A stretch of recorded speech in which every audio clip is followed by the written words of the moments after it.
السلام علیکم دوستو، امید کرتا ہوں آپ سب خیریت سے ہوں گے۔ اگر آپ کو میری آج کی کہانی اچھی لگے تو چینل کو سبسکرائب اور اس کہانی کو لائک اور شیئر کر دیں۔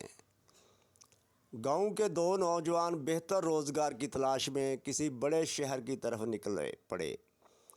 کافی فاصلہ طے کرنے کے بعد وہ کچھ سستانے کو ایک درخت کے نیچے بیٹھ گئے۔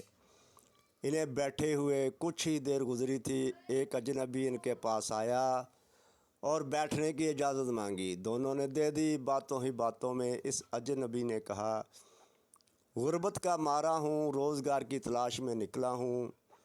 ان دونوں نے بھی ایسا ہی کہا۔ پھر وہ تینوں مل کر انجان رستے کی طرف چل پڑے۔ جب تھک گئے تو آرام کرنے کے لیے لیٹ گئے۔ اچانک ان کی نظر چمکتی ہوئی اینٹوں پر پڑی۔ قریب جا کر دیکھا تو وہ سونے کی اینٹیں تھیں۔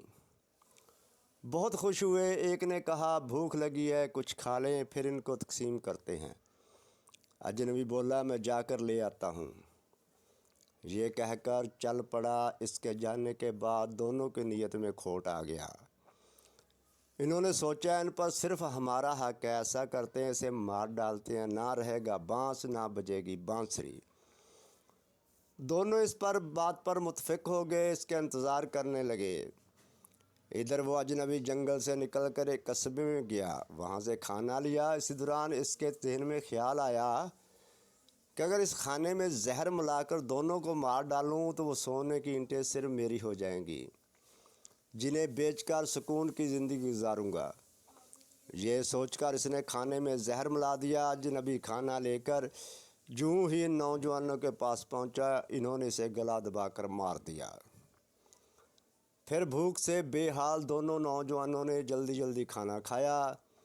اس کے بعد وہ دونوں خوشی سے سرشار اینٹیں اٹھانے جھکے ہی تھے، زہر نے اپنا اثر دکھایا۔ چند ہی لمحوں میں وہ دونوں بھی زہر کے اثر سے ہلاک ہو گئے۔ وہ سونے کی اینٹیں یوں ہی چمکتی رہ گئیں۔ اسی لیے کہتے ہیں، لالچ بری بلا ہے۔ سونے کی اینٹوں کے لالچ نے تینوں کی جان لے لی۔